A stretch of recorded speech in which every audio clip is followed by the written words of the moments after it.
Assalamu alaikum warahmatullahi wabarakatuh. My name is Aliza Kim and I work with a lot of people who are just learning about Islam. So in this series, I am going to be coaching you on the basics of Ramadan.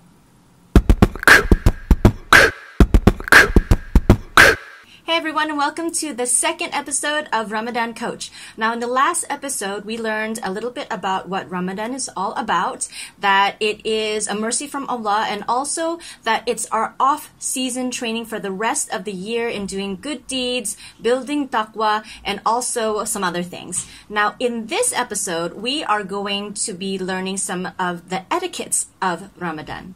Now remember, in Islam, we use the lunar calendar. So we know that Ramadan starts when the new moon is sighted, or if we can't see the new moon, then it's when the 30th day of Sha'ban, which is the previous month, passes.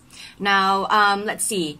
Let me get my Ramadan playbook out so that I make sure that I don't miss anything. Okay, so today I've got a list of etiquettes, which are actually a blend of two different sets of conditions, which tell you who must fast and how you have to fast to make your fasting during Ramadan valid.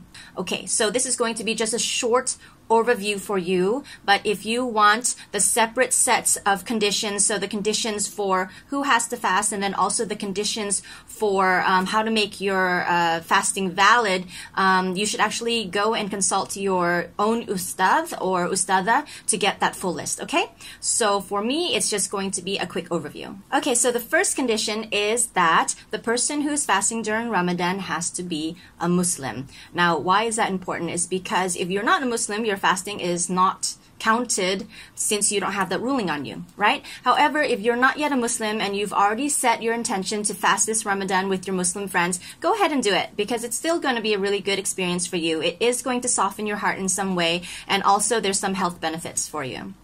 Okay, so the second condition is that the Muslim who is fasting, has to be at the age of discernment or older. Islam usually says about 10 years old is the age of discernment. So children under 10 years old, it's not obligatory for them to pray yet. They don't have a book of accounts yet. So only when you reach about 10 years old, that's when you have to start fasting. But also all the other rulings of Islam apply to you. Okay, so number 3 is that Muslim also must be sound of mind, which means that you can't be insane. An insane person is not aware. A person who is fasting and making it an act of worship needs to be aware that they're making it an act of worship. Okay?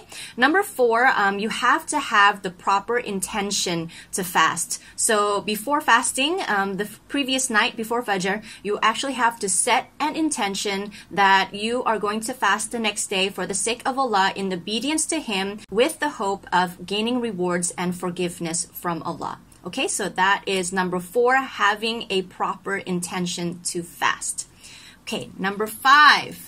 That Muslim who is fasting also has to be able to fast, which means that you don't have any obstacles to fasting, such as, if a woman is menstruating, having postpartum bleeding, is breastfeeding or pregnant. So these are some things that could be obstacles to offering a proper fast. For other people, it could be, you could be seriously ill or very elderly, otherwise you might be traveling. These are also other obstacles to fasting. So as a side note, all the different types of conditions that I just mentioned, they actually have their own rulings. So I'm just going to look down here at my notes to make sure that I don't leave anything out because it gets a little bit technical, okay?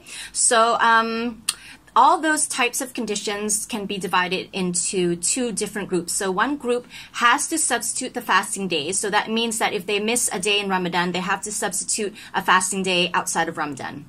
And the other group is the group that does not have to substitute any fasting days. So that means if they miss a fast during Ramadan, they don't have to make it up outside of Ramadan, but they do have to pay a ransom amount. And that ransom amount is to feed a poor person per day of fasting that they missed. So if you missed 2 days, you would feed 2 people. Okay, so who are these people and which category do they fall into? The people who must substitute fasting days.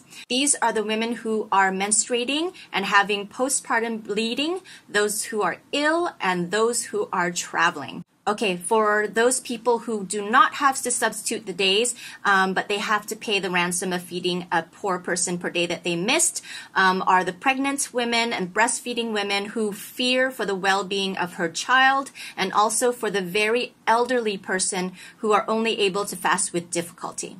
Okay, so let's get to the last one. Number 6, the last etiquette or the last condition that you have to know is that you must be able to tell what time it is. To be able to tell time means that you know when to stop eating and then you know when to start eating again, okay, during the day.